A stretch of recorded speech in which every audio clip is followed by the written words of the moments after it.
आऊज़ु बिल्लाहि मिनश शैतानिर रजीम। बिस्मिल्लाहिर रहमानिर रहीम। अल्हम्दुलिल्लाहि रब्बिल आलमीन। अस्सलातु वस्सलामु अला सय्यदिल अंबिया वल मुरसलीन सय्यदना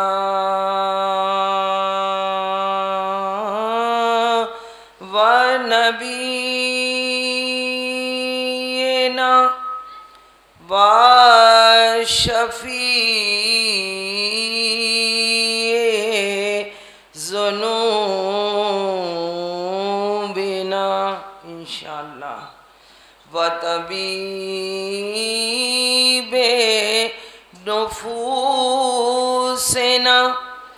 व हबीबे क़ुलूबिना व मौलाना मौलस्सक़लैन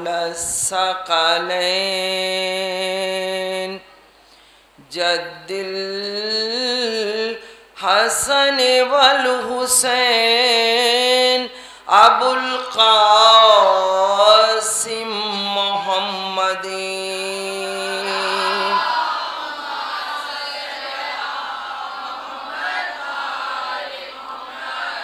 व आलिहि तय्यबीन ताहिरीन। अम्मा बाद फ़क़त क़ाल अल्लाहु तआला व तबारक फ़ी किताबिहिल मुबीन व हुवा अस्दक़ुस सादिक़ीन। एक नारे सलावत।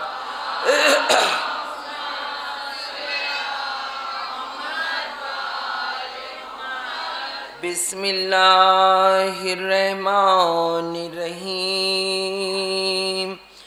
वमा खलक़तुल जिन्ना वल इंसा इल्ला लियअबुदून। कौन नारे सलावत।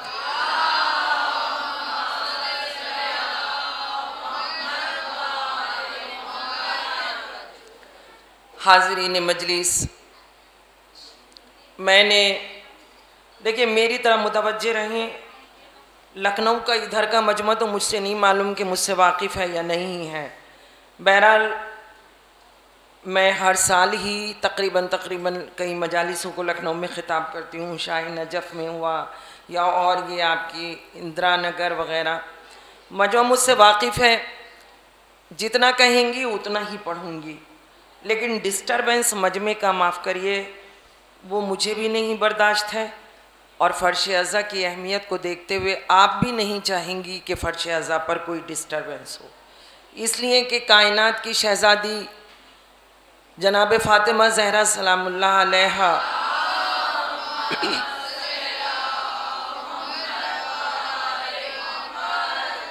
फ़र्श अज़ा पर तशरीफ़ ले आती हैं। अगर आपका ये तसव्वुर है तो फिर ये भी आपका फ़र्ज़ बनता है कि आप अदब के साथ फ़र्श अज़ा पर बैठें। अपने तमाम दुनियावी बातों को एक तरफ रखने के बाद आप फ़र्श अज़ा हुसैन में शरीक हों और उसके बाद आप उन कामों को अंजाम दें। बराह करम बस इस बात की थोड़ी सी आप हज़रात ध्यान रखिएगा। एक नारे सलावत बाबा से बुला।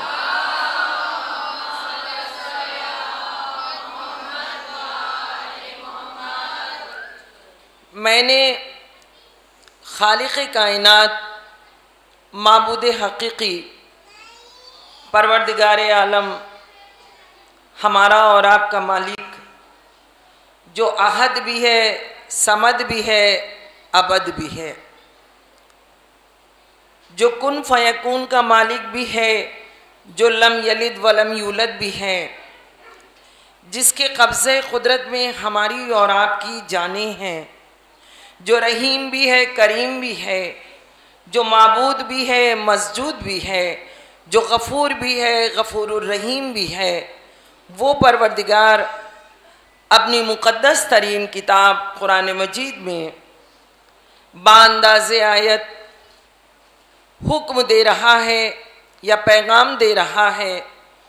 बहुत ही बेशकीमत आयत मैंने अपने खुतबे के बाद आप हज़रात को नज़र की है, जिसके ज़ैल में मुझे इस मजलिस को ख़िताब करना है। मुझे मालूम है कि वक्त हो चुका है, लेकिन आप भी एक और इबादत से फ़ारिग़ होकर यहाँ आई हैं, इसलिए मैं अपने मुकर्रर वक्त में अपनी मजलिस को तमाम करूँगी, मगर थोड़ा सा इंसाफ भी मुझे इस मिंबर से करना है, इसलिए आपकी तवज्जो की तालिब रहूँगी। बेशकीमत आयत जो मैंने आप हज़रात की खिदमत में अर्ज़ की, वमा खलक़तुल जिन्ना वल इंसा इल्ला लियअबुदून, इसका तर्जुमा है कि मैंने नहीं पैदा किया जिन्नो इंस को मगर ये कि मेरी इबादत करें। कुरान मजीद की आयत बिल्कुल डायरेक्ट पैगाम अल्लाह का आप तक पहुंचा रही है। आपसे मुराद है आलम इंसानियत तक। और पैगाम क्या है? मेरी तरफ मुतवज्जे रहें। मेरे ख्याल से पानी का भी आप सिलसिले को रोक दें, इसलिए क्योंकि मजलिस शुरू हो गई है और हम प्यासों का ही जिक्र कर रहे हैं इस फर्श अज़ा पर। इसे थोड़ी देर के लिए पानी के सिलसिले को भी रोके। एक नारे सलावत बाबा से बोला।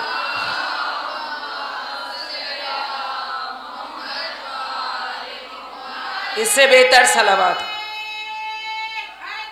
या अली या अली या अली अल्लाहुम्मा सल्ली अला मोहम्मद व आले मोहम्मद। आयत बहुत साफ और वाज़ेह है। आयत में इरशाद है कि मैंने नहीं पैदा किया जिन्नो इंस को मगर ये कि मेरी इबादत करें। यानी आयत क्या बता रही है? मेरी तरफ मुतवज्जे रहें। ये मेरे साथ बहुत बड़ी मौला का करम है कि ये मजमा, तो मैं ये भी नहीं कहूँगी कि कम है, लेकिन हज़ारों का मजमा होता है और मेरी निगाहें वहीं पर पहुँच जाती हैं जहाँ शैतान का हमला होता है। तो इसलिए बराए करम माफ़ी के साथ कि अगर बीच में कोई ऐसा तल्ख जुमला निकल जाए तो मुझे माफ़ करिएगा। जैसा कि मैंने आपको पहले भी ये अर्ज़ कर दिया कि फ़र्श अज़ा पर डिस्टर्बेंस ना मुझे पसंद है, और मुझसे ज़्यादा मैं कौन होती हूँ? मुझसे ज़्यादा तो शहज़ादी कौनैन की अज़मत है, उनकी इज़्ज़त है, उनका मकाम है, उनका दरजा है। तो अगर आप ये तसव्वुर कर लें कि आपके दरमियान में शहज़ादी बैठी हुई हैं, तो फिर किसी से भी मेरे ख़्याल से एक पल के लिए भी ऐसा नहीं हो पाएगा कि आप शहज़ादी की शान में खुदा न करे कोई गुस्ताखी हो जाए। तो मैं अर्ज़ कर रही थी कि अल्लाह कुरान मजीद की इस आयत में पैगाम दे रहा है आलम इंसानियत को कि मैंने नहीं पैदा किया जिन्नो इंस को मगर ये कि मेरी इबादत करें। यानी आयत बिल्कुल वाज़ेह है। आयत कह रही है कि जिन्नो इंस को पैदा करने का, यानी उसकी खिलकत का मकसद परवरदिगार आलम किस चीज़ को करार दे रहा है। आपके साथ साथ मुझे चलना है और आपको मेरे साथ साथ अपने ज़हन आलिया को रखना है। मैं हो सकता है कि बीच में क्वेश्चंस भी करूं ताकि आपकी बेदारी का भी मुझे एहसास होता रहे। कुरान मजीद की इस आयत में जिसमें परवरदिगार खलकत इंसान, खलकत जिन, उनकी मकसद बयान कर रहा है। वो किस चीज़ को बयान कर रहा है? क्या मकसद है उनके खलकत का? मैंने तर्जुमा आपके सामने अभी पेश किया कि मैंने नहीं पैदा किया जिन्नो इंस को मगर ये कि मेरी इबादत करें। इसका मतलब है कि जिन्नो इंस को परवरदिगार जो खल्क कर रहा है उसकी खलकत का मकसद है उस पाक बेनियाज की इबादत। तवज्जो चाहूँगी, यानी वो इबादत चाहता है कि मैंने इबादत के लिए पैदा किया है। अब चूँकि जाहिर बात है 1 घंटा आप हजरात की इबादत का मैं लूँगी और उसी 1 घंटे में कई मैसेजेस मैं आप हजरात की खिदमत में दूँगी कि इसमें लफ्ज़ इबादत आया है। तो जब इबादत का तसव्वुर आता है तो हमारे ज़हनों में नमाज इबादत मानी जाती है, रोज़ा इबादत के ज़ैल में आता है, हज इबादत के ज़ैल में आता है, खुम्स व ज़कात इबादत के ज़ैल में आती है, जिहाद इबादत के ज़ैल में आती है। आप वाकिफ़ हैं, उसूल दीन हैं, वाजिब हैं और ये वाजिबात इबादत है और इसको हमें अदा करना ही करना है। वो दूसरी बात है कि हम नमाज को तो वाजिब समझ के बड़े ज़ोर शोर से अदा करते हैं कि अव्वल वक्त हमारी नमाज अदा हो जाए। साल भर के रोज़े भी आते हैं तो हम सोचते हैं कि भाई ये रोज़े भी रखने हैं, अल्लाह से दुआ भी करते हैं कि पालने वाले इन रोज़ों को अदा करवा दे। इस्तिताअत है तो कोशिश करते हैं कि हज पे भी जाएं और हज के फरीज़े को भी अदा करते हैं। लेकिन माफ़ करिएगा, मैं ये नहीं कह रही कि 100%, लेकिन मेरी तरफ मुतवज्जे पूरा मजमा रहे। जो बात मैं आपकी खिदमत पे पहुंचाना चाह रही हूँ, नमाज भी पढ़ ली, रोज़ा भी रख लिया, हज के फरीज़े को भी अदा कर लिया, लेकिन क्या मैं इस मजमे से पूछ सकती हूँ कि कितने लोग हैं कि जो खुम्स व ज़कात के फरीज़े को और वाजिब को अदा करते हैं, जबकि उसूल दीन में वाजिबात में जितनी वाजिब नमाज है, जितनी वाजिब रोज़ा है, जितना वाजिब हज है, उतना ही वाजिब खुम्स व ज़कात है। अगर आपने नमाज नहीं पढ़ी तो वहाँ पर जवाब देना पड़ेगा, अगर आपने रोज़े नहीं रखे तो उस अल्लाह के यहाँ जवाब देना पड़ेगा, अगर इस्तिताअत थी और हज के फरीज़े को अदा नहीं किया तो वो भी जवाब आपको देना पड़ेगा। उसी तरह से अगर खुम्स अदा नहीं किया तो वो भी जवाब आपको वहाँ देना पड़ेगा।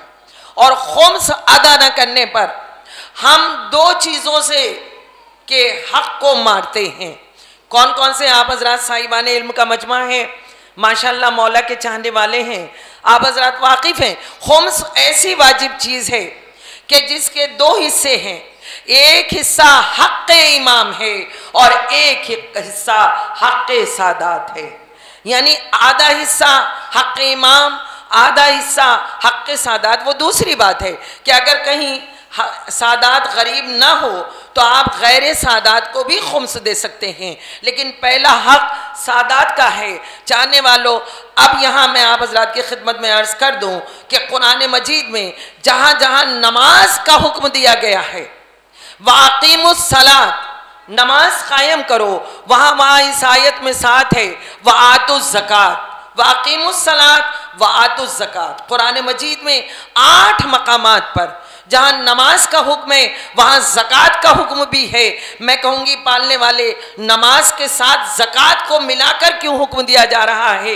इसका मतलब है कि अल्लाह चाहता है कि सिर्फ मेरा ही हक़ अदा ना करो, बल्कि अगर मेरे बंदों का हक़ नहीं अदा किया तो मेरा भी हक़ अदा नहीं होगा। एक नारे सलावत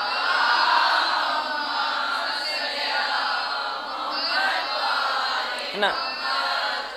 तो इसका मतलब ये हुआ कि अल्लाह अपना भी हक़ अदा करवाना चाहता है और अपने बंदों का भी।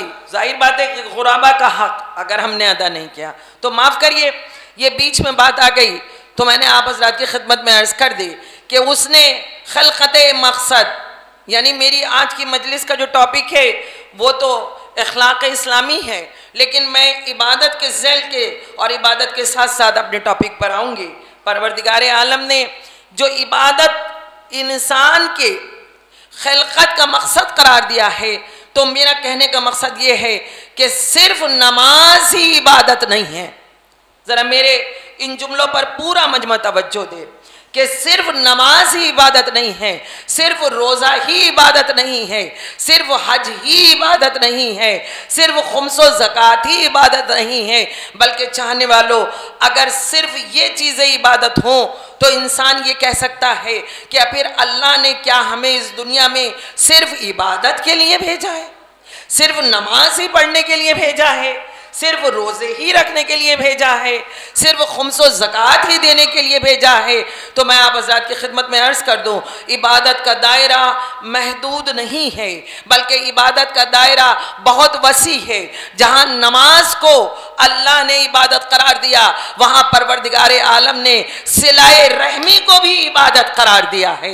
जहाँ परवरदिगार आलम ने रोज़े को इबादत करार दिया, वहाँ अपने लोगों से, अपने रिश्तेदारों से हुस्ने सुलूक को भी इबादत करार दिया है।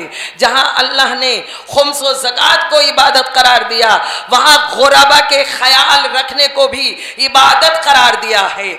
जहाँ अल्लाह ने हज को इबादत करार दिया है, वहाँ परवरदिगार आलम ने अपने अखलाक से हंसकर मुस्कुराकर दूसरों से बात करने को भी इबादत करार दिया है।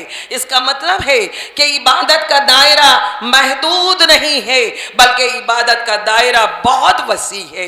एक नारे सलावत।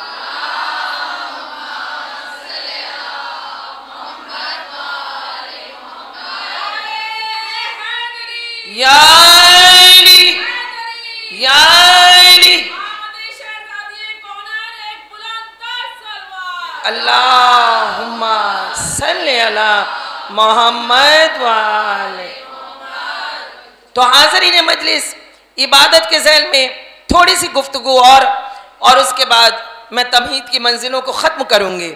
इबादत क्यों करते हैं? अगर आप इबादत करते हैं तो इबादत के पीछे मकसद क्या है आपका? क्यों इबादत करते हैं?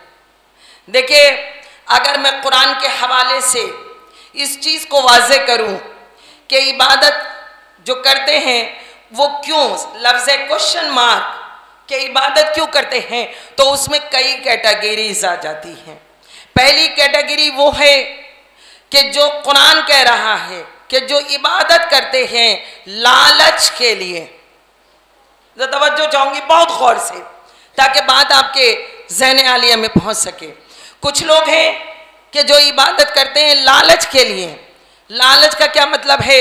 सूरह यूनुस की कुरान मजीद में आयत बता रही है कि परवरदिगार हुक्म दे रहा है कि जो लोग इबादत करेंगे उन्हें जन्नत में मकाम मिलेगा।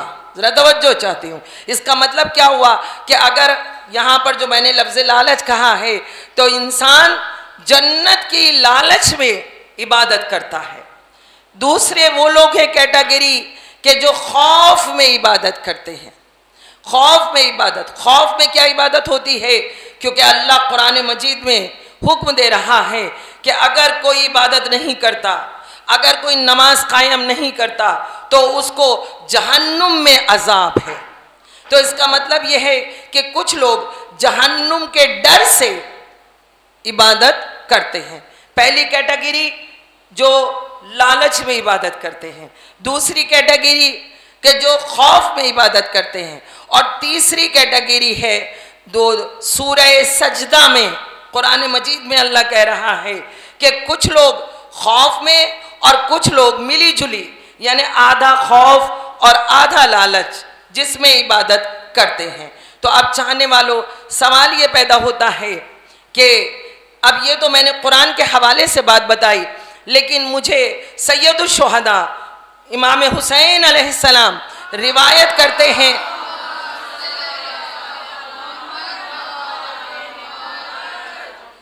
मौला रिवायत करते हैं कि मौला ने भी बताया कि इबादत इंसान क्यों करता है। तो मौला ने भी कहा कि जो लोग लालच में इबादत करते हैं उनकी इबादत ऐसी होती है जैसे तज्जार की होती है, तिजारत करने वाले की होती है। क्योंकि तिजारत करने वाला जाहिर बात है कि कुछ देकर कुछ लेकर कुछ दे रहा है, यानी ये तिजारती दिमाग है कि जो लालच में इबादत करते हैं, लेकिन कुछ मेरा मौला कहते हैं कि कुछ लोग खौफ में इबादत करते हैं, और जो खौफ में इबादत करते हैं उनका दिमाग गुलामों वाला दिमाग है कि अगर नहीं करेंगे तो डंडा पड़ेगा, अजाम मिलेगा, तो इसलिए वो गुलामों वाली इबादत करते हैं। और मेरा मौला कहता है, लेकिन यहाँ मेरे मौला इमाम हुसैन ने एक और कैटेगरी बताई कि कुछ लोग वो होते हैं कि जो इबादत करते हैं इश्क की बिना पर। जरा तवज्जो चाहती हूँ, यानी जो इश्क की बिना पर इबादत करते हैं। इश्क भी कैसा है? इश्क कि परवरदिगारे आलम से इश्क हो जाए, उसकी मारिफत हासिल हो जाए। चाहने वालों, क्या हमें इश्क इलाही उस मंजिल पर है कि जिस तरीके का होना चाहिए? यहाँ से लेकर वहाँ तक मजमा है। मैं सिर्फ एक सवाल पूछना चाहूँगी, इस मजमे में कोई भी एक इंसान मुझे ये बता दे कि जिसने पूरी ज़िंदगी में 2 रकत नमाज भी ऐसी पढ़ी हो कि जिनमें उसका ख्याल सिवाय अल्लाह के किसी और तरफ ना गया हो। चैलेंज के साथ मैं ये वाली बात कह रही हूँ, इसलिए कि जब इंसान मुसल्ले पर आता है तो शैतान हमला करता है, और चाहने वालों, इंसान का दिमाग मुसल्ले पर आने पर, अल्लाह की बारगाह में आने पर भटकने लगता है। फॉर एग्जाम्पल, हम पढ़ तो रहे होते हैं नमाज, लेकिन हमारा ध्यान कुकर की सीटियों पर होता है या नहीं होता है? माफ करिएगा, जो होता है वो मैं बता रही हूँ। हम पढ़ तो रहे होते हैं नमाज, लेकिन हमारा ध्यान सब्जी वाले की आवाज़ पर होता है। अल्लाह कहता है ये इबादत नहीं है, माफ करिए, यानी जिस इबादत में सिवाय अल्लाह के किसी और का ध्यान शामिल हो जाए वो इबादत नहीं है। और जो लोग अल्लाह के इश्क में डूब के इबादत करते हैं, उनकी इबादत का ये आलम होता है कि अगर कांटा भी पैर से निकल जाए तो इबादत करने वाले को मालूम नहीं होता और कांटा निकाल दिया जाता है। एक नारे सलावत।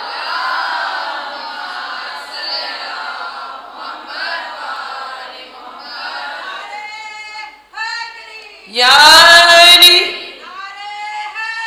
या अली,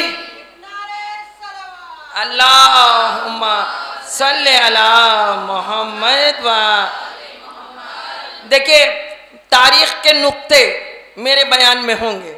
मैंने अभी बताया ना कि जो इश्क़ इलाही में डूब के इबादत करते हैं, उनके अगर पैर में कांटा भी लग जाए तो सही वक्त क्या तय होता है? कहा तक। हालांकि ऐसा नहीं है जिसने दरे खैबर को एक उंगली में उठा लिया हो। क्या वो अली एक कांटे की शिद्दत की तकलीफ को बर्दाश्त नहीं कर सकता था? लेकिन मौला को दिखाना था कि इबादत इश्क़ इलाही में किस तरीके की होती है। कहा कि अगर अली के पैर से कांटा निकाला जाए तो उस वक्त निकाला जाए जब अली नमाज की हालत में हो, और मौला के कांटा निकाला गया। इश्क़ इलाही में इतना शराबोर था वो कैरेक्टर कि जिसको ये मालूम भी ना चला कि कांटा कब निकाल लिया गया। तो ये है इश्क़ इलाही में डूब के इबादत। लेकिन उसके बाद मेरा मौला सैयदुश्शुहदा इमाम हुसैन कहते हैं कि कुछ लोग वो होते हैं कि जो इबादत करते हैं शुक्र की बुनियाद पर। ज़रा तवज्जो चाहूँगी, शुक्र की बुनियाद पर इबादत करते हैं। ये शुक्र की बुनियाद पर इबादत क्या है? आप हज़रत कहेंगे हम तो अल्लाह का शुक्र अदा करते हैं, हम तो नमाज पढ़ते हैं, हम तो अल्लाह का लाख लाख शुक्र अदा करते हैं। मैं दुनिया की किसी नेमत का तस्करा नहीं कर रही, लेकिन सिर्फ मैं आप हज़रात की खिदमत में अगर ये अर्ज़ कर दूं कि अल्लाह ने आपको जो ये मुकम्मल वजूद अदा किया है, ये 2 आँखें जो दी हैं ये एक नेमत है, ये जो 2 हाथ दिए हैं ये एक नेमत है, ये जो 2 पैर दिए हैं ये भी एक नेमत है, ये जो 2 कान दिए हैं ये भी एक नेमत है। अब ज़रा तसव्वुर कर लीजिए, मेरी तरफ मुतवज्जे रहें। आजकल तो सोशल मीडिया का ज़माना है।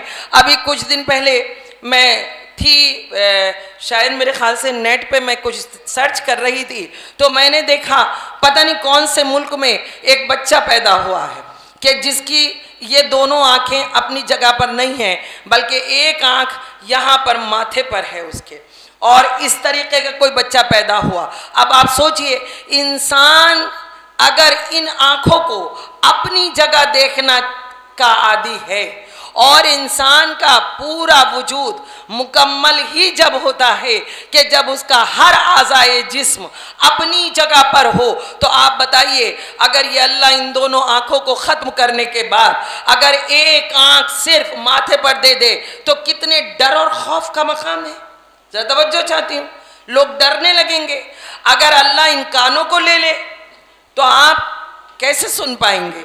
अगर अल्लाह इन पैरों को ले ले तो आप कैसे चल फिर पाएंगे? अगर अल्लाह एक हाथी को ले ले तो माफ़ करिए, अब मैं वो लफ्ज़ नहीं कह सकती कि जो लफ्ज़ हद मिंबर है कि एक हाथ के आदमी को जिस लफ्ज़ से पुकारा जाता है तो आप फिर नाम से नहीं पुकारे जाएंगे, बल्कि आप उस लक़ब से पुकारे जाएंगे, इसलिए कि अल्लाह ने नेमात में से एक नेमत ले ली। कुछ वो लोग भी हैं कि जो शुक्र की बिना पर इबादत करते हैं। अब चाहने वालों, बनी इसराइल का एक इबादत गुजार बंदा, बहुत इबादत गुजार बंदा था, लेकिन आंखों से नाबीना था, हाथ भी काम नहीं करते थे, पैरों से चल भी नहीं पाता था, कानों से बहुत हल्का सुनता था, लेकिन हर वक्त सुभान अल्लाह सुभान अल्लाह सुभान अल्लाह कहता रहता था।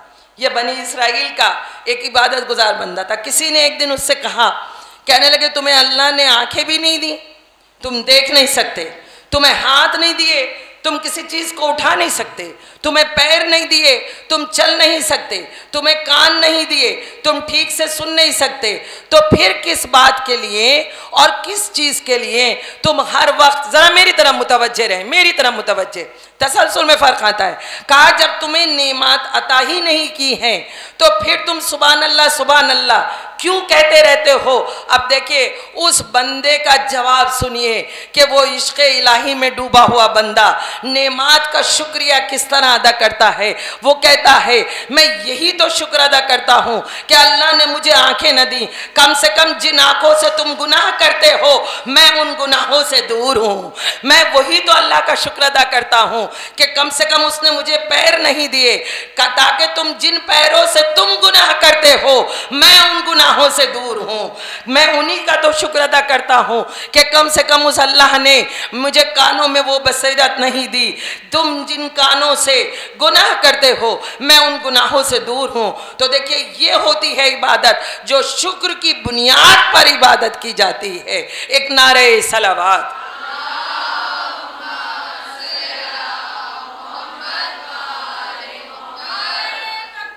अल्लाहु अकबर, अल्लाहु अकबर, या रसूल अल्लाह,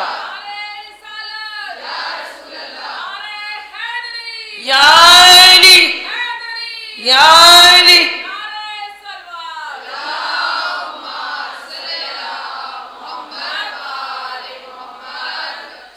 अब चाहने वालों, मैंने बस इबादत के इस ज़ैल को बहुत मुख्तसर करने के बाद एक दूसरा सवाल कि जिस अल्लाह की तुम इबादत करते हो वो अल्लाह है कहाँ? बहुत बड़ा सवाल है कि जिस अल्लाह की आप इबादत करते हैं वो अल्लाह है कहाँ? तवज्जो के साथ देखिए, हमारे यहाँ तो सबसे बड़ा जो हम शियत पर इल्ज़ाम है वो ये कहते हैं कि ये सबसे ज़्यादा विलायत पर यकीन रखते हैं। आप हज़रात वाकिफ़ लखनऊ का मजमा है, मैं बहुत ज़्यादा तशरीह में नहीं जाऊंगी, लेकिन एक चीज़ मैं आप हज़रात की खिदमत में अर्ज़ कर दूं कि जितना अलीउन वलीउल्लाह कहने वाले को वहदानियत का इल्म होता है उतना किसी को नहीं होता। और उसकी वजह मैं दलील आप हज़रात की खिदमत में दूं। जनाब आदम आए तबलीग इस्लाम की, लेकिन जनाब आदम ने वहदानियत पर खुतबा नहीं दिया। जनाब नूह आए तबलीग इस्लाम की, लेकिन वहदानियत पर खुतबा नहीं नजर आया। जनाब इब्राहीम आए तबलीग इस्लाम की, अल्लाह का पैगाम पहुँचाया, अल्लाह का कहा कि कहो कि वो अल्लाह है, लेकिन वहदानियत पर खुतबा नहीं दिया। जनाब ईसा और मूसा आए, अल्लाह की तबलीग की, दीन की तबलीग की, लेकिन कहीं पर भी वहदानियत का खुतबा नहीं दिया। जनाब यानी हत्ता के ख़त्मुल मुरसलीन आखिरी नबी मोहम्मद सल्लल्लाहु अलैहि वसल्लम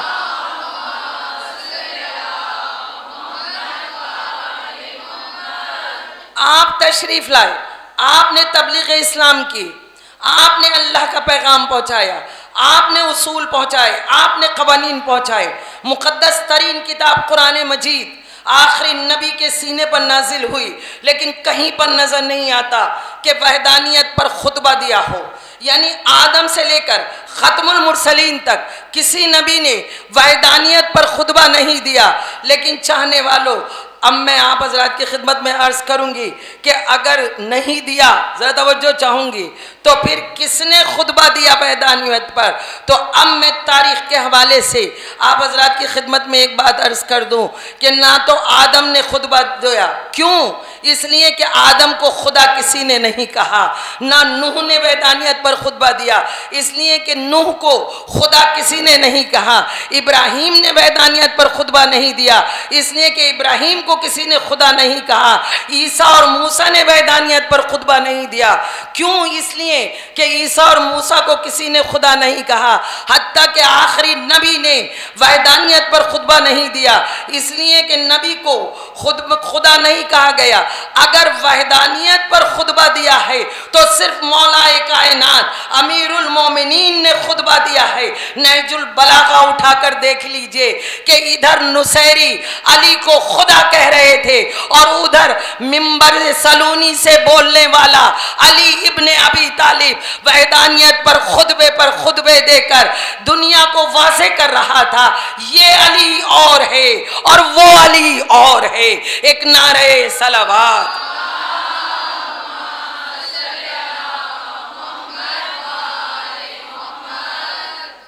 तो हाज़रीन मजलिस, किसने वहदानियत पर खुतबे सबसे ज़्यादा दिए? मेरे मौला अली ने। मेरे मौला अली ने नहजुल बलागा उठाइए, सबसे ज़्यादा वहदानियत पर खुतबे दिए हैं। आइए उन्हीं मौलाए कायनात से, उन्हीं की बारगाह से दरे नजफ की भिखारी बनकर मैं एक सवाल अपने मौला से पूछती हूँ। मौला ये बताइए कि जिसकी हम इबादत करते हैं, जिसकी वहदानियत का इकरार करते हैं, वो अल्लाह ढूंढे कहाँ, वो है कहाँ? तवज्जो चाहूँगी। तो यही मेरा मौलाए कायनात जवाब देता हुआ नजर आता है कि अल्लाह को ढूंढने से पहले, रब को ढूंढने से पहले अपने आप को पहचान ले, रब खुद ब खुद मिल जाएगा।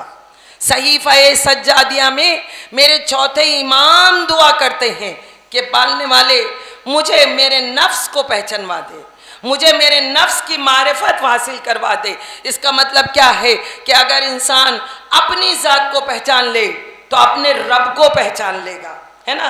हम ढूंढे तो मेरी बच्चियां यहाँ मौजूद हैं। अगर कोई भी सवाल मेरे बयान से मुताल्लिक़ अगर आपके जहनों में आए तो मैं यहाँ रहूँगी, मुझसे सवाल पूछिएगा कि एक मर्तबा अगर अपने रब को ढूंढना है तो अपनी ज़ात को पहचानो। अब मैं यहाँ आप हज़रात की खिदमत में एक अर्ज़ कर दूँ कि आपकी ज़ात है कहाँ। एक मिसाल अगर मैं दूँ तो मिसाल में मैं आपसे पूछूंगी कि आपकी ज़ात है कहाँ। कोई अगर कहता है वो ये कहेगा ये तुम्हारी आँखें हैं। आँखें हैं लेकिन ज़ात कहाँ है? बहुत थोड़ा सा गहरा है चीज़, लेकिन खुदारा अल्लाह करे कि आपके जहनों तक ये बात पहुँच जाए। आँखें हैं लेकिन ज़ात कहाँ है? बातें न करिएगा प्लीज़, इसलिए कि मैं नाम लेके भी टोक सकती हूँ, नाम नहीं भी मालूम है इशारे से भी टोक दूंगी। एक नारे सलावत बाबा से बुलंद।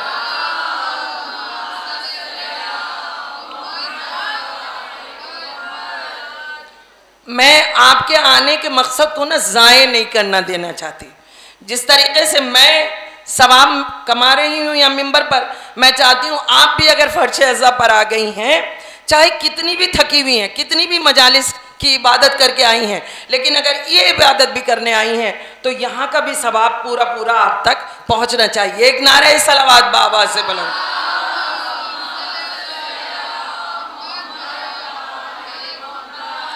तो मेरे मौला अली से किसी ने पूछा कि या मौला ये बताइए कि वो अल्लाह जिसकी हम इबादत करते हैं वो है कहाँ?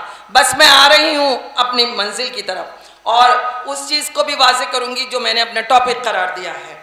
तो मेरे मौला ने कहा कि रब को पहचानने से पहले अपने आप को पहचान ले।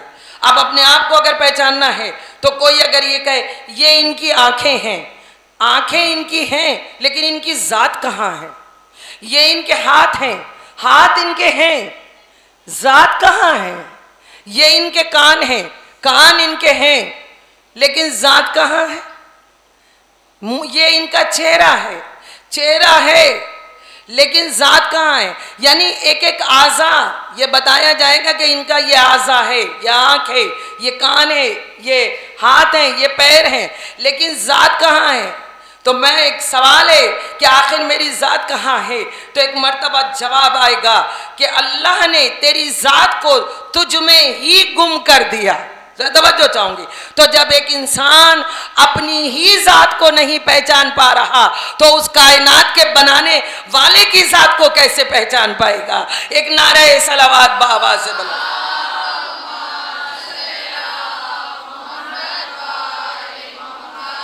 इसलिए कि चाहने वालों ये वो ज़ात है कि न जिसका जिस्म है, न बदन है, न चेहरा है, न आँखें हैं, न हाथ है, न कान है। यानी मैं इतना ज़रूर कहूँगी कि मेरे मौलाए का है। अब यहाँ पर मुझे एक हदीस याद आ रही है हुजूर सल्लल्लाहु अलैहि वसल्लम की। हुजूर सल्लल्लाहु अलैहि वसल्लम की एक हदीस है कि अली के चेहरे को देखना इबादत है। अब देखिए अल्लाह को पहचाने कैसे हैं, हम अपनी ज़ात को नहीं पहचान रहे और अल्लाह तो जबकि हमारी तो आज़ा हैं तब भी हम अपनी ज़ात को नहीं पहचान पाए। भाई छू के आप ये महसूस कर सकते हैं कि ये आँखें हैं, ये आँखें हैं, लेकिन ज़ात कहाँ है, ज़ात कहाँ है। अब मुझे वो हदीस याद आई कि जहाँ पर रसूल की हदीस है कि अली के चेहरे को देखना इबादत है। किसी शख्स ने मौला अली से सवाल कर लिया कि या अली, रसूल अल्लाह की हदीस है कि आपके चेहरे को देखना इबादत है, तो या अली सिर्फ हमें एक बात बताइए कि क्या आपका चेहरे को देखना वाकई इबादत है। तो इबादत किसकी की जाती है। अली ने जवाब दिया इबादत सिर्फ अल्लाह की। जो चाहती हूँ, कहा इबादत सिर्फ अल्लाह की। कहा या अली अगर इबादत सिर्फ अल्लाह की है तो रसूल ने तो हदीस में कहा कि अली के चेहरे को देखना इबादत है, तो आप ये बताइए अगर आपके चेहरे को देखना इबादत है तो इसका मतलब ये है कि आप इबादत अल्लाह में शरीक हो गए और उसकी इबादत में कोई शरीक हो नहीं सकता। तो या अली ये बताइए, ये हदीस है रसूल है, बस मेरा मौला उस शख्स से कहता है खुदारा ये जुमला आप तक पहुंच जाए और मेरी बात वाज़ेह हो जाए। मेरे मौला ने उस शख्स से कहा क्या बेवकूफ़ी का सवाल करता है, अगर जवाब सुनना चाहता है तो सुन, ये देख के चेहरा किसका है। अगर चेहरा मेरा है तो मेरी इबादत है और अगर चेहरा वजीउल्लाह है तो अल्लाह की इबादत है। एक नारे सलावत।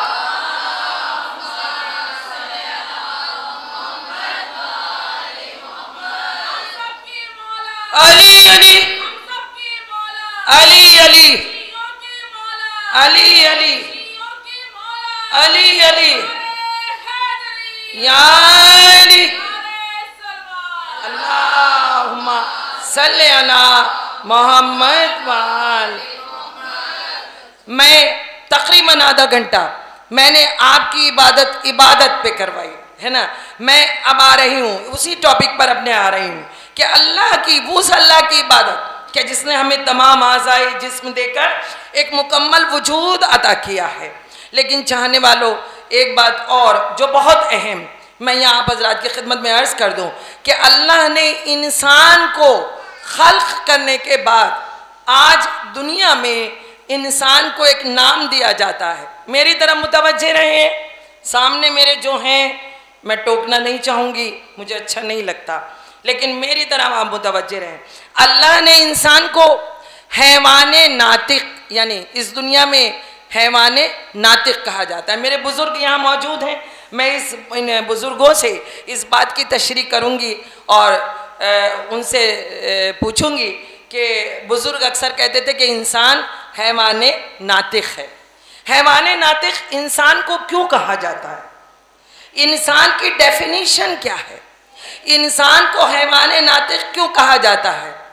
अल्लाह ने देखिए जानवर बनाए, अल्लाह ने हैवान बनाए, हैवान हयात से बना, हयात कहते हैं जिंदगी को, जानवर जान से बना। जाहिर बात है जान, हयात, जिंदगी ये एक ही लफ्ज है। इंसान को कहा जाता है हैवाने नातिक। तवज्जो चाहूंगी। तो जब इंसान हैवाने नातिक है तो घोड़ा क्या है, खच्चर क्या है, दीगर जानवर क्या है? कहा कि वो जानवर है, हैवान है, और इंसान हैवाने नातिक है। अब सवाल ये पैदा होता है कि बहुत सी चीज़ें हैवान और इंसानों की मिलती हैं। हैवान भी खाना खाता है, इंसान भी खाना खाता है। हैवान भी सोता है, इंसान भी सोता है। हैवान की भी नस्ल बढ़ती है, इंसान की भी नस्ल बढ़ती है। तो जब ये चीज़ें इंसान और हैवान दोनों की मुशाबिहत रखती हैं, मुश्तरका हैं, तो अब इंसान और हैवान में फ़र्क क्या है? तवज्जो चाहूँ। आइए फिर दरे नजफ का रुख करें और मौलाए कायनात से पूछें, मौला ये बताइए हैवान और इंसान में फ़र्क क्या है? तो मौला जवाब देंगे, अल्लाह ने दो चीज़ें देने के बाद इंसान और हैवान में फ़र्क रखा है, एक अक्ल और एक ज़बान।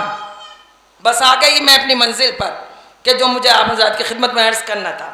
कहा कि एक अक्ल है और एक ज़बान है। अक्ल और ज़बान, देखिए कई तरह की मखलूक हैं। फॉर एग्ज़ाम्पल एक मखलूक है जिसे अल्लाह ने ख्वाहिश नहीं दी, अक्ल दी है। बहुत गौर से मेरे बच्चे इस बात को सुने।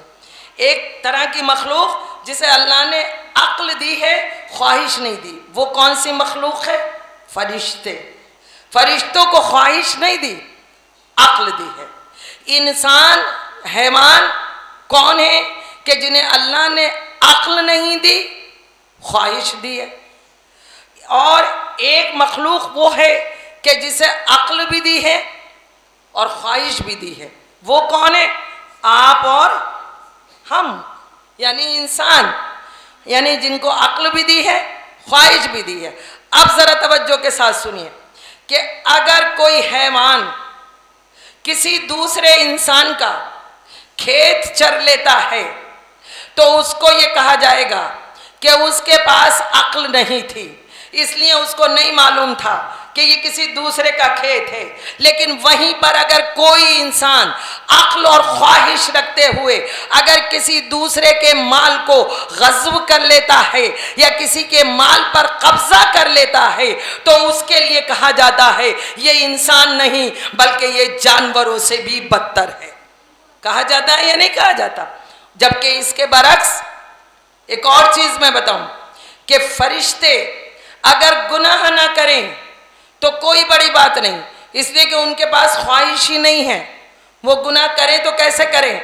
लेकिन अगर यही इंसान अक्ल रखने के बाद, ख्वाहिश रखने के बाद अगर गुनाह से दूर रहता है तो कहा जाता है कि ये इंसान नहीं बल्कि ये फरिश्तों से अफजल है, इसलिए कि इसके पास ख्वाहिश भी थी, गुनाह का बहुत ज़्यादा चांसेस था, लेकिन इसने गुनाह नहीं किया, ये फरिश्तों से भी बड़ा मकाम ले गया। तो हाज़रीन मजलिस, बस मैं यहाँ अर्ज़ कर रही थी कि इंसान और हैवान में अगर फ़र्क है तो वो अक्ल और ज़बान की बुनियाद पर है। तो जब अक्ल और ज़बान की बुनियाद पर फ़र्क है तो अब मैं आपको एक चीज़ वाज़े कर दूं कि हमारे इस्लाम में, ज़रा तवज्जो चाहूँगी, इबादत के दायरे में सबसे बड़ी चीज़ जो आती है वो इंसान का अखलाक आता है, और उस अखलाक की बुनियाद पड़ती है इस ज़बान से। ज़रा तवज्जो चाहूँ, यही ज़बान कुरान भी पढ़ती है, यही ज़बान आशूरा की ज़ियारत भी पढ़ती है, यही ज़बान दुआए तवस्सुल भी पढ़ती है, यही ज़बान दुआए कुमैल भी पढ़ती है, यही ज़बान हदीस किसा भी पढ़ती है, और यही ज़बान किसी की ग़ीबत भी करती है, यही ज़बान किसी पर तोहमत भी लगाती है, यही ज़बान किसी के लिए बदगुमान भी होती कर देती है, और यही ज़बान किसी के लिए बदसन भी कर देती है, यही ज़बान बदसलूक भी करती है। यही वजह है कि इस्लाम में इंसान के अखलाक, बेहतरीन अखलाक को सबसे बड़ी इबादत करार दिया गया है। एक नारे सलावत।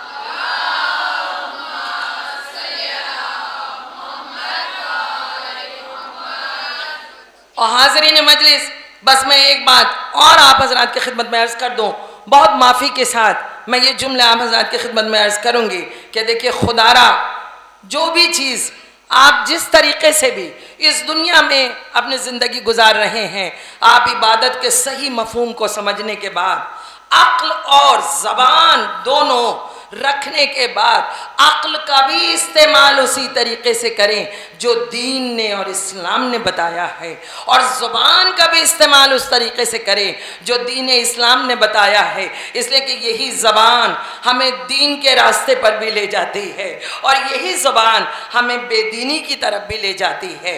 यही ज़बान और बेहतरीन अखलाक हमें जन्नत के रास्ते पर ले जाता है और यही अखलाक और यही ज़बान हमें जहन्नुम के रास्ते पर भी ले जाती है। हाज़रीन मजलिस, देखिए यही ज़बान है कि जहाँ से बहुत से ऐसे बेदीन लोग हैं कि जिनको दीन के रास्ते पर लाया जा सकता है। हाज़रीन मजलिस, बस मैं एक खिदमत में एक और दो छोटे छोटे से बस वाक़यात हैं, घड़ी पर मेरी नज़रें, 1 घंटे से ज़्यादा आपकी इबादत में मैं आप नहीं लूँगी, अपने मुकर्रर वक्त पे अपनी मजलिस को ख़त्म करूँगी। लेकिन बस थोड़ी सी आप हज़रात की खिदमत में अपने टॉपिक से रिलेटेड बातें मैं आप हज़रात की खिदमत में अर्ज़ कर दूँ कि यही ज़बान है चाहने वालों। लेकिन हमारे यहाँ क्या होता है, हमारे यहाँ इतनी बदगुमानी है सोसाइटी में, इतनी बदज़नी है कि आधा मील दूर कोई अगर खड़ा हुआ है और वो कोई भी बात कर रहा है तो हमारी अक्ल इतना तेज काम करती है कि उसके होठों की जुम्बिश को देखने के बाद हम ये कह देते हैं कि ये कुछ नहीं, हमारी बुराइयां कर रहा था। हम समझ गए कि ये हमारी ही बुराइयां कर रहा था। मेरी समझ में नहीं आता कि इतनी दूर खड़ा हुआ शख्स और उसके सिर्फ होठ हिल रहे हैं और आपकी अक्ल ने इतनी तेजी से काम कर लिया कि आप चाहे वो कोई भी बात कर रहा है लेकिन आप बदगुमान हो गए, आप बदजन हो गए। जबकि इस्लाम में बदगुमानी और बदजनी बहुत बड़ा गुनाह है, बहुत बड़ा गुनाह है। किसी के भी जाहिर को देखकर आप बदजन ना हो, किसी के भी जाहिर को देखकर आप बदगुमान ना हो। मैं इसके लिए एक बहुत बड़े ख़तीब गुज़रे हैं, बहुत बड़े आलिम गुज़रे हैं, मैं उनकी ज़िंदगी का वाक़या आप हज़रात की खिदमत में अर्ज़ कर दूँ। मैंने एक किताब में पढ़ा और उस वाक़े को मैं आप हज़रात की खिदमत में अर्ज़ करूँ। सैयद मेहदी बहुत बड़े आलिम और बहुत बड़े ख़तीब गुज़रे। सैयद मेहदी इतने बड़े ख़तीब थे, बहुत मुख्तसर कर रही हूँ इसलिए कि दामन वक्त मेरे पास थोड़ा है, मैं गुंजाइश इतनी ज़्यादा नहीं है, मसाइब की मंजिल को भी तय करना है। कि उनके घर के सामने एक ठेला लगाता था एक शख्स। एक दिन उसके पास एक शख्स आए, कहने लगे भाई कुछ फ्रूट दे दो। तो उसने फ़ौरन छूटते ही कहा कि क्या जनाब से मिलना है। सैयद मेहदी साहब को बोला कि क्या उनसे मिलने के लिए आए हो। कहा कि हाँ जनाब के लिए फ़्रूट लेने हैं। तो कहने लगे अगर जनाब से मिलना है और फ्रूट लेने हैं तो जितने पैसे चाहे उतना दे दो और फ्रूट ले जाओ। कहने लगे भाई ये क्या, जनाब से मिलने के लिए इतनी छूट तुमने फ्रूट पे दे दी। कहा कि तुम्हें नहीं मालूम, मैं जो अब नज़र आ रहा हूँ ऐसा नहीं था। कहा फिर, कहा कि मैं एक चोर था। कहा फिर, कहा कि मैं सैयद मेहदी साहब बहुत बड़े ख़तीब थे, बहुत बड़े मौलाना थे, मैंने इनके बारे में सुन रखा था। तो मैंने सोचा कि ये जितने बड़े ख़तीब हैं माल भी उतना ही बड़ा होगा इनके घर में। तो मैंने सोचा कि एक दिन इनके यहाँ चोरी ज़रूर करना है, इनके घर हाथ साफ करना है। मुझे पता लगा कि इनकी रिश्तेदारी में कहीं शादी है। मैंने सोचा कि ये शादी में जाएंगे, बस ये दिन मेरे लिए ठीक है। 8 बजे रात को दोनों मियाँ बीवी शादी के लिए निकले। जैसे ही वो शादी के लिए निकले वो कहने लगा कि मैंने दीवार कूदी और मैं मौलाना के घर में कूद पड़ा। उसके बाद कहता है कि मैंने कूदते ही देखा कि मौलाना के यहाँ एक बड़ा कीमती कारपेट पड़ा हुआ है। मैंने उस कारपेट को रोल किया और रोल करने के बाद अपने कंधे पे रखा। अभी मैंने कंधे पर रखा था कि दरवाज़ा खुला। सैयद मेहदी साहब घर में दाखिल हुए 15 ही मिनट के बाद। मैं बड़ा हैरान था। हुआ क्या था कि जो तोहफा उन्हें शादी में देना था वो घर पे भूल गए थे। और जब उन्होंने दरवाज़ा खोला और इसको कारपेट कंधे पर रखे हुए देखा तो एकदम से मौलाना, अब आप देखिए किस तरीके से ज़बान के ज़रिए एक बेदीन को दीन के रास्ते पर लाया जाता है। एकदम सैयद मेहदी साहब ने उस चोर को देखते ही कहा, अरे अरे तुम अब आए हो, मैंने तो तुम्हें बुलाया था और मैं भूल ही गया था कि मैंने तुम्हें बुलाया था। और ये कहने के बाद उन्होंने अपनी बेगम से कहा, बेगम जाओ चाय बनाओ, मैं ज़रा इनसे बातें कर लूँ। बेगम को हटाया, बहाने से हटाया और उसको अलग लेकर गए और ले जाने के बाद उससे कहा, भाई ये बता आखिर ये चोरी कब तक चलेगी। देखिए ज़बान, अगर आप और हम होते और ऐसे कोई चोर होता तो पूरा मोहल्ला जमा हो जाता, पुलिस थाना हो जाता। लेकिन अब आप ये देखिए, एक बेहतरीन अखलाक और बेहतरीन ज़बान का मालिक किस तरीके से इखलाक इस्लामी का मज़ाहिरा करते हुए उस बेदीन को दीन पर ला रहा है। और एक मर्तबा कहने लगे, भाई ये बताओ कि ये आखिर चलेगा कब तक? कब तक चोरी करते रहोगे? कब तक हराम कमाते रहोगे? अब ये खामोश खड़ा रहा। सैयद मेहदी साहब ने कहा कि मेरे यहाँ एक कारपेट नहीं है, बल्कि ये जोड़ा है, 2 कारपेट हैं। तुम एक काम करो, ये दोनों कारपेट ले जाओ बाजार में और इन्हें बेचो, और बेचने के बाद उससे जो पैसे मिले उससे ठेला खरीदो, फिर कुछ फल खरीदो। अगर तुम्हें कहीं जगह नहीं मिल रही तो तुम मेरे दरवाजे के सामने फलों का ठेला लगा लो। और उसके बाद जो एक जुमला कहा, खुदाया वो जुमला सबकी हासिल ज़िंदगी जुमला है। एक मर्तबा सैयद मेहदी साहब वो कहते हैं कि भाई तू फ्रूट लगा ले, ठेला लगा ले, इसलिए कि मैं ये चाहता हूँ कि तू हलाल कमा और हलाल अपने बच्चों को खिला। एक नारे सलावत।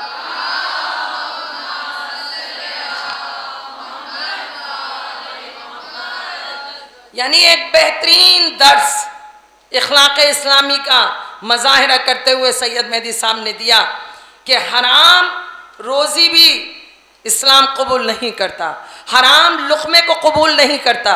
इसलिए वो मौलाना ने कहा कि मैं चाहता हूँ कि तू हलाल। और उसके बाद वो शख्स कहता है कि अल्लाह का शुक्र है कि न जाने उनकी बात में क्या असर था कि मैंने उस दिन से ही काम छोड़ दिया। मैं ये ठेला लगाता हूँ, रोज़ हलाल रोज़ी कमाता हूँ और अल्लाह का शुक्र है कि अपने बच्चों को हलाल खिलाता हूँ। यानी इतना बड़ा जाकिर। अब मैं आप हज़रात की खिदमत में अर्ज़ कर दूँ, मैं इख्तिताम की मंजिलों पर, मसाइब की मंजिलों पर आना चाह रही हूँ कि इतना बड़ा जाकिर मैं आपको बता दूँ कि जो इतना इखलाक इस्लामी का मज़ाहिरा कर रहा हो, जो इतना नेक हो, लोगों ने उसको भी नहीं छोड़ा, उनसे भी बदजन हो गए, उनसे भी बदगुमान हो गए। देखिए बदगुमानी, बदजनी, ज़बान से किसी को तकलीफ़ पहुँचाना, ये बेइंतहा इखलाक इस्लामी में सबसे बड़ा गुनाह है। मैं आपकी हज़रात की खिदमत में, यानी यही सैयद मेहदी जो इतने बड़े शख्स थे, इनकी ज़िंदगी का वाक़या जो मैं अब बता रही हूँ कि किस तरह एक दिन ये जो बदनाम इलाके होते हैं जहाँ पर बदनाम किस्म की औरतें रहती हैं, अब इससे ज़्यादा मैं इस मिंबर से वाज़े नहीं कर पाऊँगी, आप हज़रात समझ गए होंगे। तो एक शागिर्द ने, सैयद मेहदी साहब के एक शागिर्द ने उनको आधी रात को उस इलाके में देखा। जैसे ही देखा वो शागिर्द बदजन हो गया, बदगुमान हो गया। कहा इतने बड़े अपने आप को मौलाना कहते हैं, इतने बड़े जाकिर हैं और आधी रात को इस बदनाम इलाके में घूम रहे हैं। अब वो बदजन हो गया और इतना बदजन हुआ। देखिए मैं कहती हूँ ना कि किसी के जाहिर को देख के बदजन मत हो, किसी के जाहिर को देख के बदगुमान मत हो, जब तक हकीकत का पता ना लगा लो। तो वो शागिर्द ने जब देखा कि ये आधी रात को बदनाम इलाके में बदगुमान हो गया, कहा कि ये क्या इतने बड़े हैं, ये इस इलाके में घूम रहे हैं। अब अगले दिन क्लास का जो वक्त आया, उसने कहा कि मैं इनकी क्लास में नहीं जाऊंगा। कहा क्यों?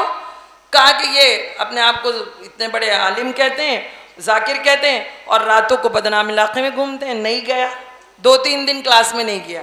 लेकिन अब आप देखिए कि वही अल्लाह, तवज्जो जाऊंगी मेरे जुमलों पर, देखिए वही अल्लाह कि जो ये हुक्म दे रहा है ना, मैंने आपको बताया कि अल्लाह कहता है कि हर वो काम कि जो अल्लाह की मर्जी के लिए हो और अल्लाह की खुशनुदी के लिए हो और दीन के रास्ते पर हो, हर वो काम इबादत है। और वही अल्लाह लोगों के दिलों को भी मोड़ता है। अब जाहिर बात है कि उसी अल्लाह ने 2-3 दिन के बाद इसके दिल में ये डाला कि भाई उनका अमल उनके साथ है, पढ़ाते तो अच्छा है, तो इसलिए जाना चाहिए। इसके दिल में जैसे ही ये ख्याल अल्लाह ने डाला, इसने सोचा कि होगा वो जैसे भी हों, लेकिन पढ़ाते अच्छा है, मैं इनके क्लास में लूँगा। और ये कह के 2-3 दिन के बाद वो उनके क्लास में चला गया। इत्तेफाक ऐसा था कि जिस दिन ये उनके क्लास में गया उस दिन उनका टॉपिक था बदगुमानी। अब ज़रा तवज्जो चाहती हूँ, यानी वो अपने क्लास में बदगुमानी पर लेक्चर दे रहे थे। अब जाहिर बात है कि जितना वो बदगुमानी पे पढ़ा रहे थे उतना ही ये बैठा हुआ बड़बड़ा रहा था।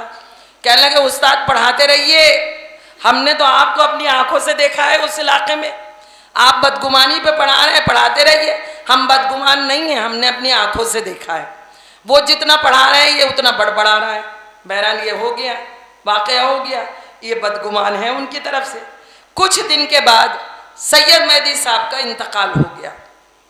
जब इंतकाल हुआ, अब फिर इसने सोचा कि उनके जनाजे में जाऊं या ना जाऊं, लेकिन फिर इसने सोचा कि नहीं, जनाजे में जाना सवाब है। उनका फेल उनके साथ, कहा कि मैं जनाजे में जाऊंगा। अब ये उनके मौलाना के जनाजे में गया। अब ज़रा सा यहाँ से आपका ज़हन आलिया मेरे साथ रहे, और इसके बाद मैं आपकी इबादत को मसाइब की मंजिल पर लेकर आऊँगी, है ना। ये जनाजे में जब गया, अच्छा जनाजे में होता क्या है कि लोग कांधा देने वाले जो होते हैं ना, उनका अंदाज होता है कि कभी कोई किसी के पहलू में, कभी कोई किसी के पहलू में, है ना, ऐसे आगे पीछे लोग रहते हैं। तो ये जो बदगुमान था शागिर्द, इसके पहलू में सैयद मेहदी साहब का एक और शागिर्द आ गया। जैसे ही वो शागिर्द इस बदगुमान शागिर्द के पहलू में आया तो उस शागिर्द ने इस बदगुमान शागिर्द से कहा, ताबूत जा रहा था उनका सामने, तो उसने कहा क्या शख्सियत था, कितना बेहतरीन आलिम था, कितना बेहतरीन जाकिर था, कितना बेहतरीन इंसान था, लेकिन अफसोस यह है कि दुनिया ने इसे पहचाना ही नहीं। वो शागिर्द बोला, अब इसके कान खड़े हुए, अब ये अपने दिल में कह रहा है तू इतना बड़ा शख्स बता रहा है, तू इतना बड़ा आलिम बता रहा है। उससे कुछ नहीं कहा, ये अपने दिल में सोच रहा है, कहा ये तो मुझे मालूम है कि ये कितने बड़े जाकिर हैं और कितने बड़े इंसान हैं। अब वो दूसरा शागिर्द इस बदगुमान शागिर्द से कहने लगा अभी कब्रिस्तान दूर है, मैं इन उस्ताद का जिनका ये ताबूत जा रहा है, मैं तुम्हें एक किस्सा बताना चाहता हूँ। उन्होंने कहा बताओ। कहने लगे ये मेरे उस्ताद सैयद मेहदी साहब एक जगह शहजादी की शहादत का अशरा पढ़ रहे थे। अशरे की आखिरी मजलिस थी। कहने लगे आखिरी मजलिस पढ़ने के बाद जो प्रेसिडेंट था सोसाइटी का, जो अशरा करवा रहे थे, वो इनके पास आए और आने के बाद इन्होंने एक लिफाफा इनको दिया, कहा मौलाना ये आपका हदिया है, शहजादी की तरफ से आपको दिया गया है, इसे हदिये को कबूल फरमाइए। मौलाना ने वो हदिया रख लिया लिफाफा, और रखने के बाद वो शागिर्द जो किस्सा सुना रहा है वो कहता है कि मौलाना ने मुझे देखा और देखने के बाद कहा कि गाड़ी लेकर आए हो। अब ये किस्सा किसको सुना रहा है? उस बदगुमान शागिर्द को, कि जो मौलाना से बदगुमान हो गया था। कहने लगे कि मौलाना ने मुझसे पूछा कि क्या गाड़ी लाए हो। अब देखिए उस्ताद के पास गाड़ी नहीं थी, शागिर्द के पास गाड़ी थी। कहा कि हाँ उस्ताद गाड़ी लाया हूँ। कहा कि चलो आज लिफाफा मिला है, मस्ती करेंगे। तो कहता है मैंने मौलाना उनसे कहा उस्ताद से कि आपकी तो मस्ती में भी सवाब होगा। और मैंने कहा चलिए कहाँ चलना है। वो मेरी गाड़ी में बैठ गए और बैठने के बाद मैंने उनसे पूछा कि उस्ताद हज़रत कहाँ जाना है। तो उन्होंने उसी बदनाम इलाके का नाम लिया, कहा वहाँ जाना है। कहने लगा मैं बड़ा हैरान रहा कि उस्ताद उस इलाके में क्यों जाना चाह रहे हैं, मगर उस्ताद का हुक्म था। बोला मैं गाड़ी लेकर उस इलाके में चला गया। उसके बाद जब उस इलाके में पहुंच गए तो उस्ताद ने मुझसे कहा देखो वो सामने जो लड़की है ना उसे बुला कर लाओ। अब मैं और हैरान कि उस्ताद उस लड़की को बुला रहे हैं। मैंने हुक्म था, मैं गया, मैंने उस लड़की से कहा कि चलो तुम्हें उस्ताद ने बुलाया है। वो लड़की आई, आने के बाद पीछे का कार का दरवाज़ा खोलकर जो भी उसने सोचा हो बैठने लगी। आगे से आवाज़ आई वहाँ नहीं इधर आओ। ये ड्राइविंग सीट के पास में बैठे हुए थे, वो आगे आ गई सीट के पास। कहने लगे इन्होंने जेब से लिफाफा निकाला और वो लिफाफा निकाल के उस लड़की को दिया और कहने लगे तुम मेरे अमामे को देख रही है? कहा हाँ। कहा किस रंग का है? कहा काले रंग का है। कहा कि मैं औलादे फातिमा हूँ। सैयद मेहदी साहब ने कहा मैं औलादे फातिमा हूँ, मुझे आज मैं अशरा पढ़ के आ रहा हूँ, मुझे आज ये लिफाफा मिला है, मैंने ये लिफाफा तेरे हवाले किया है, लेकिन एक शर्त है और एक मुझसे वादा कर, मैं औलादे फातिमा हूँ कि आज के बाद तू ये काम नहीं करेगी बल्कि इस काम को छोड़ देगी।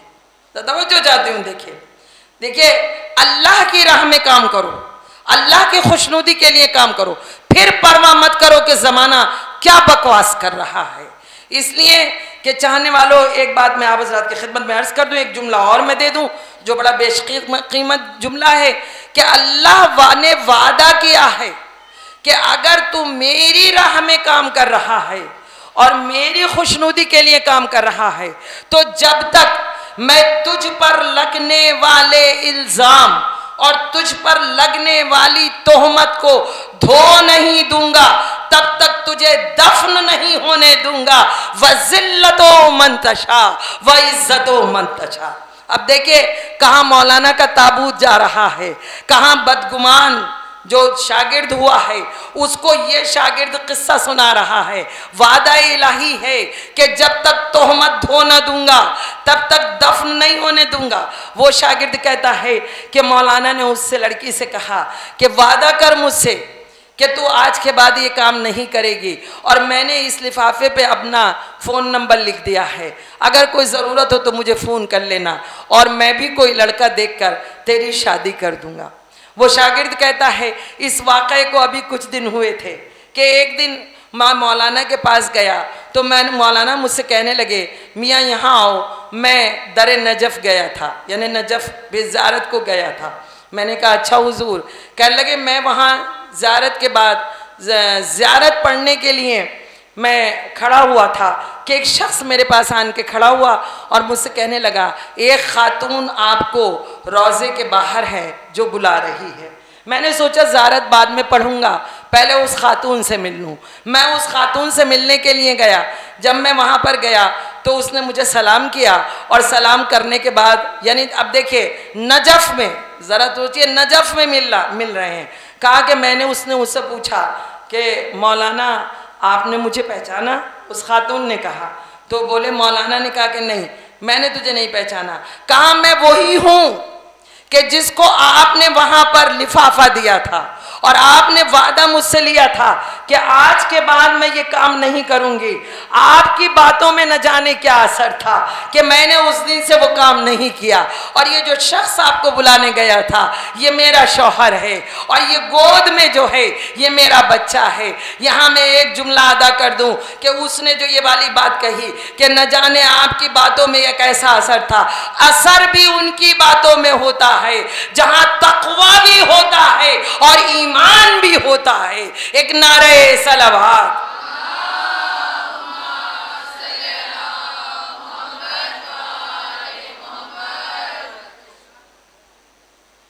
हाज़रीन मजलिस, बस मैंने अपने बयान को यहाँ समेटा और अपने वादे के मुताबिक मैंने आपकी इबादत, जहमत नहीं कहूँगी मैं लफ्ज़ जहमत नहीं कहती इसलिए कि फ़र्श अज़ा पर आना आप हज़रात को भी सहमत नहीं लगता होगा। आप एक मजलिस करके आए हैं, दूसरी मजलिस में शरीक हो रहे हैं, यकीनन थके हुए हैं, लेकिन उसके बावजूद भी लफ्ज़ ज़हमत का तसव्वुर आपके दिमागों में नहीं होगा, इसलिए कि आप यहाँ इबादत समझ कर आए हैं। आप इस फ़र्श अज़ा पर शहज़ादी कौनैन को पुरसा देने के लिए आए हैं। आप समझ कर आए हैं कि जितनी देर पर भी फ़र्श पर बैठेंगे ये सारे लम्हे हमारी इबादत में शुमार होंगे। तो हाज़रीन मजलिस, बस मैंने आप हज़रात की खिदमत में अर्ज़ किया कि इबादत का दायरा बहुत वसी है और अखलाक़ इस्लामी बेहतरीन इबादत है जो अपने अखलाक़ से लोगों को दीन के रास्ते पर ले आए, जो अपने अखलाक़ से लोगों के दिल का मरहम बने, जो अपने अखलाक़ से ग़ुरबा के दिलों के ज़ख्मों का मरहम बन जाए। उससे बेहतरीन अखलाक़ और क्या हो सकता है। तो हाज़रीन मजलिस, बस मैं यही अर्ज़ कर रही थी कि अखलाक़ सब्र चाहता है। ये आखिरी जुमले मेरे फ़ज़ाइल की मंजिल के हैं। अखलाक सब्र चाहता है, पेशेंस चाहता है। अगर आपने पेशेंस को लूज़ किया, आपने सब्र को लूज़ किया, तो आप अखलाक के उस प्लेटफॉर्म पर नज़र नहीं आएंगे कि जिसका दर्स इस्लाम ने दिया है, दीन ने दिया है। और वाक़ई करबला तो बेहतरीन दर्स है। ये फ़र्श अज़ा जिसके लिए बिछाई गई है, ये बेहतरीन अक्ल का दर्स है। चाहने वालों, किस तरीके से अखलाक का दर्स हमें करबला में नज़र आता है। चाहने वालों, हुसैन ने मदीना छोड़ा है, हुसैन करबला के रास्ते पर है। अखलाक मैं आप हज़रात की खिदमत में अर्ज़ कर दूँ, हुसैन अभी करबला पहुँचे नहीं हैं, अभी करबला के रास्ते में हैं कि हुर के दस्ते ने हुसैन के काफ़िले को रोक लिया है। और जब हुसैन के काफ़िले को हुर के दस्ते ने रोका, तो मेरा तारीख़ लिखती है कि हुर के दस्ते में जितने जानवर थे उनकी ज़बानें बाहर निकली हुई थी। मेरे मौला ने इतना पूछा कि इन जानवरों की ज़बानें बाहर क्यों हैं? कहा मौला बहुत प्यासे हैं। कहा हुर के लश्कर के सिपाही भी प्यासे थे और जानवर भी प्यासे थे। अखलाक हुसैनी का मज़ाहिरा इस तरीके से नज़र आता है तारीख़ में। मेरे मौला ने जनाब अब्बास को बुलाया और बुलाने के बाद कहते हैं, अब्बास मशकों के दहानों को खोल दो, इसलिए कि हुर का लश्कर प्यासा है, इनके सिपाही भी प्यासे हैं और जानवर भी प्यासे हैं। अज़ादारों, उस रेगिस्तान में जहाँ हुसैन के बहुत छोटे छोटे बच्चे भी साथ थे, जहाँ पानी की शिद्दत ज़रूरी थी, लेकिन उस मौके पर भी हुसैन ने कितने बड़े अखलाक का मज़ाहिरा किया है कि पूरा पानी हुसैन ने हुर के लश्कर को पिला दिया। अजर को मिलल्लाह। यह फ़र्श अज़ा भी हमें अखलाक का दर्स देती हुई नज़र आती है। हाज़रीन मजलिस, सफ़र का महीना शुरू हो चुका है, मुहर्रम ख़त्म हो गया है। अज़ादारों, आप मुसलसल अज़ादारी में मुब्तला हैं, आप मुसलसल शहज़ादी को पुरसा दे रहे हैं, लेकिन एक मेरी आपसे दरख्वास्त है कि मेरा चौथा इमाम, एक मरतबा छठे इमाम अपने जद के मसाइब बयान कर रहे थे। एक शख्स रुमाल मुंह पे रखकर इस तरीके से खामोशी से मुंह को छुपाकर रो रहा था। इमाम उठे, उसके रुमाल को खींचा और एक मर्तबा कहा, भाई अपने चेहरे को छुपाकर क्यों रो रहा है? मेरे जद को इस तरह रोया कर जिस तरह एक बूढ़ी माँ अपने जवान लाल को रोती है। अज़ादाराने मज़लूम करबला, अरे हुसैन पर आवाज़ से बुलंद रोया करो, इसलिए कि फातिमा को आवाज़ से बुलंद रोना पसंद है। अजरों को मिलल्लाह। अरे सफ़र का महीना शुरू हो गया है, हुसैनी काफिला अरे करबला से कूफा और कूफे से शाम का सफ़र तय कर रहा है।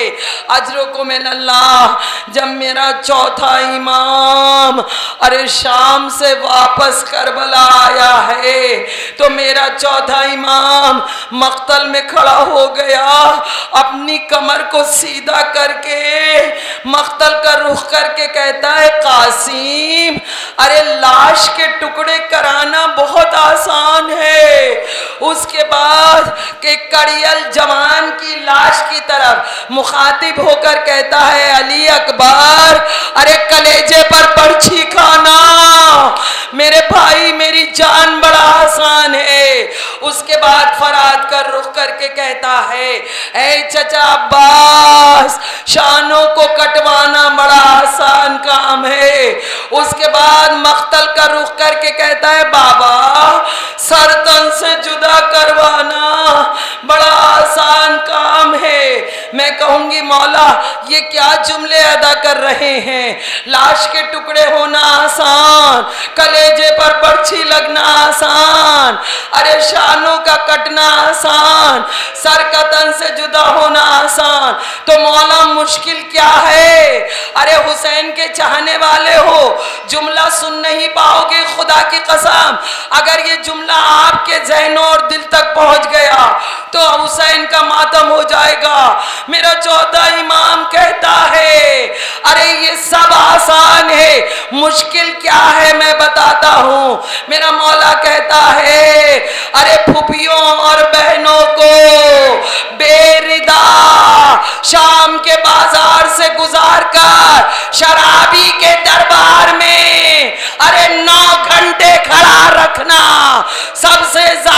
मुश्किल काम है। अजरों को मिलल्लाह हाज़रीन मजलिस, अरे बस चंद जुमले और आपकी इबादत को मैं ख़त्म कर दूंगी। अज़ादाराने मज़लूम करबला, खुदा हर बहन को भाई दे, खुदा किसी बहन के भाई को उससे जुदा ना करे।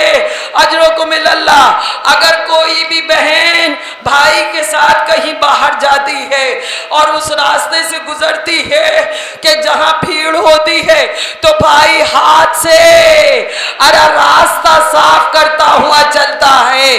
अज़ादारों, और जिसके जिस्म से हटाता है, जिसके जिस्म पर हाथ लगा के हटाता है, वो पीछे मुड़ के अगर देख ले और देखे कि बहन है तो रास्ता दे देता है।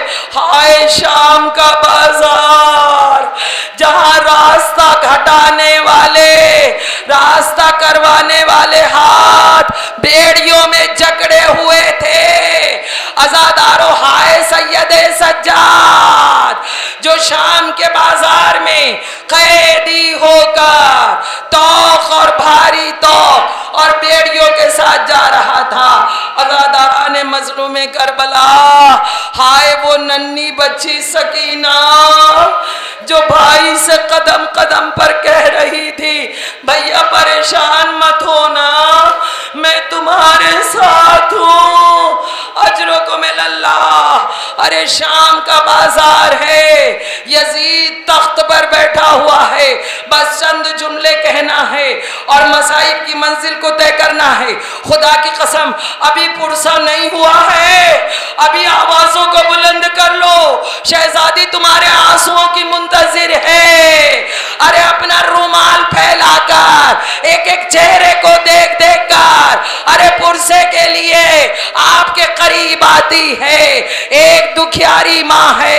अज़ादाराने मज़लूमे करबला, यजीद का दरबार है, यजीद तख्त पर बैठा है। एक मर्तबा कहता है, अरे वो बच्ची कहाँ है जिसे हुसैन सबसे ज्यादा प्यार करते थे। अजरों को मिलल्लाह, किसी ने कहा वो जो सबसे पीछे एक छोटी सी बच्ची है, वही वो है कि जिसे उसका बाबा बहुत चाहता था। कहा उसे आगे बुलाओ। सकीना को आगे बुलाया गया। एक मर्तबा यजीद ने कहा, अरे बेटे तेरा नाम क्या है?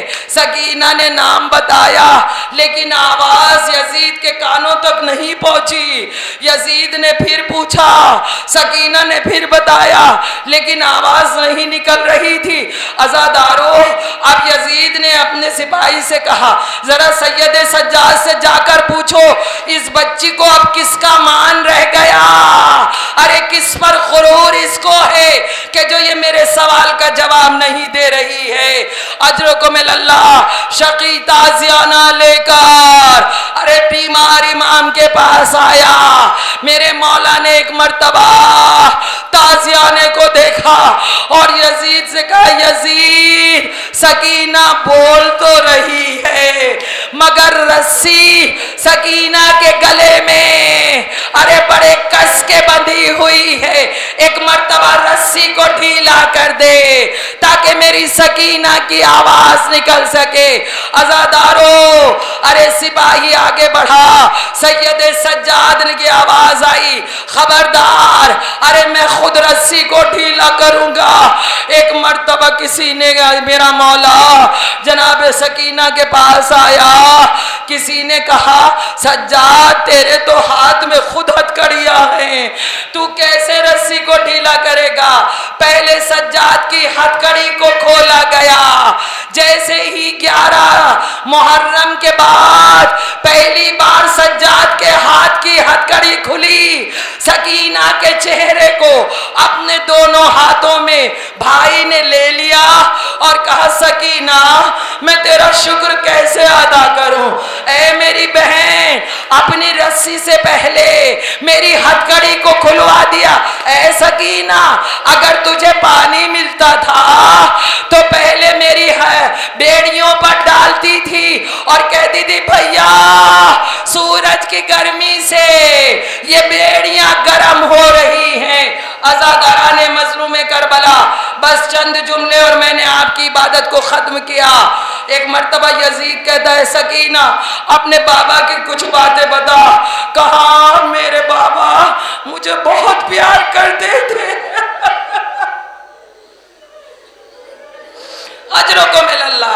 क्या इस मजमे में छोटी बच्चियां किसी के नहीं हैं? जरा उनका तसव्वुर करके ही रो लीजिए। एक मर्तबा सकीना कहती है, ए यजीद मेरे बाबा मुझे बहुत प्यार करते थे। उसके बाद कहते, अच्छा ये बता तेरा नाम सकीना क्यों है? कहा, इसलिए कि मैं बाबा के सीने पर सोती थी तो बाबा को बड़ा सुकून मिलता था, इसलिए मेरा नाम सकीना रखा। अज़ादारों कहते हैं, और बता।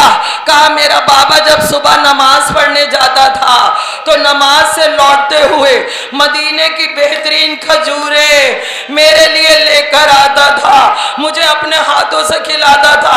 अज़ादारों आखिरी जुमले हैं, मुझे नहीं मालूम लखनऊ का ये मजमा, चाहने वाला मजमा किस तरह अपनी आवाज़ों को रोक लेगा। अज़ादारों उसके बाद वो यजीद कहता है, ए सकीना तुझे खजूरों की पहचान है? कहा, हाँ मेरा बाबा मुझे खिलाता था। कहा, आ मेरे तख्त में, मेरे तख्त के पर, अरे जो तश्त में रुमाल से ढका हुआ है ये कुछ खजूरें रखी हैं, जरा इनको पहचान के बता, क्या ये मदीने की खजूरें हैं? सकीना आगे बढ़ी, हाय बस आखिरी जुमले, छोटे छोटे पैर तख्त के करीब आई, रुमाल को हटाया।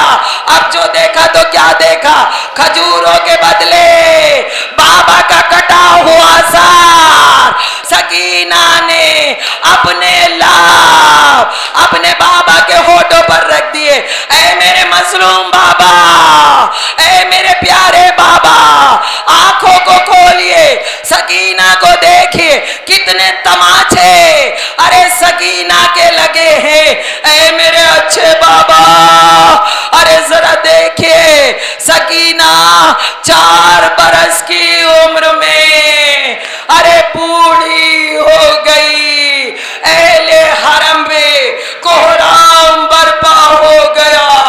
एक बिछड़ी हुई बेटी अपने बाप के सर से मिल गई। अला लानतुल्लाहि अला कौमिज़ ज़ालिमीन।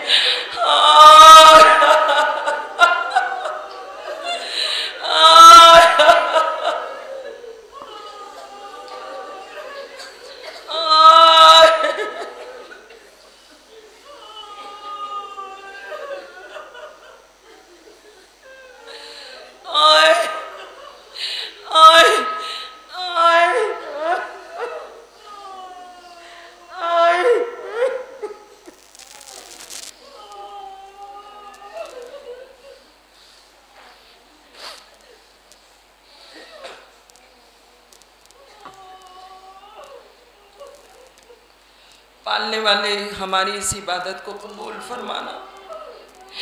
मेरे मौला शहजादी कौनैन तुम्हें वास्ता सैयदुल शुहदा इमाम हुसैन अलैहिस्सलाम का, मेरी बीबी जितनी भी इस मजलिस में फर्श अज़ा पर सामीन इकराम मौजूद हैं, उन सब की और बानी मजलिस की दिली हाजात को पूरा करना। ऐ शहजादी कौनैन तुम्हें वास्ता मौला अब्बास अबुल फजल अब्बास का कि जो लावलद है उनको औलाद अता फरमा। मेरे मौला जो बेरोज़गार हैं उनको रोज़गार अता फरमा। मेरे मौला बीमार करबला आबिद बीमार का सदका कि जितने बीमार हैं उनको शिफाए कामला अता फरमा। मेरे मौला अली उन वलीउल्लाह कहने वाले को उस वक्त तक मौत न देना जब तक दर हुसैन और दर नजफ़ की ज़ियारत नसीब न हो जाए।